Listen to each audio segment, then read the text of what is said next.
Government papers from 1981, made public for the first time today, show that Margaret Thatcher's government considered allowing a so-called managed decline of Liverpool in the wake of the Toxteth riots.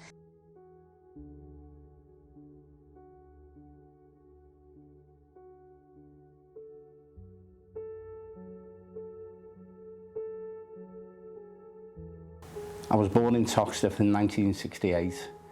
I was born in a house called Thackeray Street. We moved to Smithdown Road when I was 2 and I lived there for 26 years.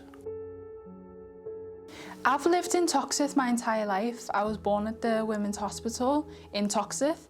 I then moved to Lesseps Road, which is in L8, and then I later moved to the heart of Toxteth, which is Prince's Road. Well, let's cross live now to Liverpool, and Sky's Gamal Famboulay is there. Gamal, just update us on what's going on.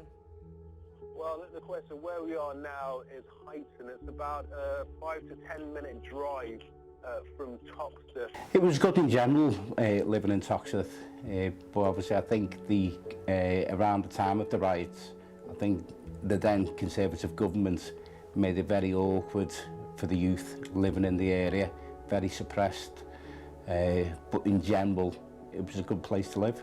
Growing up in Toxteth has been both a positive and negative thing.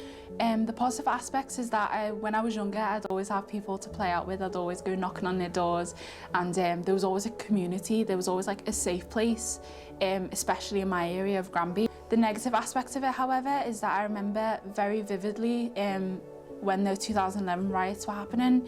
I was playing out with my friends that day. It was a completely normal day for me. It was a nice, hot summer's day, and it was something that I've never really seen before. They just kind of came down my normally quiet road and just made a complete ruckus, and I was completely scared.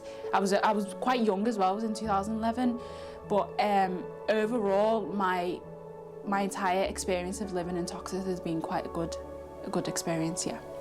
It's massively changed since I was a child.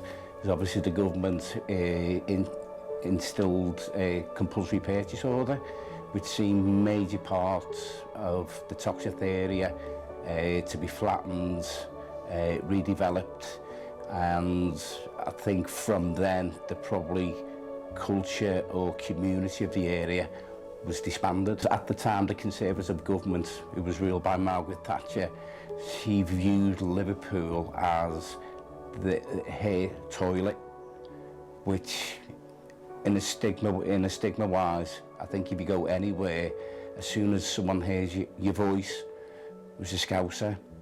What are Scousers? Thieves. So as far as stigma goes, and yeah, it's probably wherever you go, you get that instinct that people think because you're a Scouser, they think you're a thief. I think Toxteth has a very strong community. Everyone gets together, helps each other out with their problems. Even though there are obviously bad things that happen in the area, we can all band together to kind of help the other person when they're in need of any help. There are also like gatherings that happen in the community centres and parties and weddings, and everyone's invited. There's never really whenever a party happens, there's never really an invitation that's given out separately. Everyone's invited in the area. Belonging to the Muslim and the Somali community, I kind of get the best of both worlds really. During Eid, the community centre is always open for anyone of any religion to come into and to be a part of the community. It's a great way to get all different walks of life together, to bring everyone closer together, and I think that's amazing.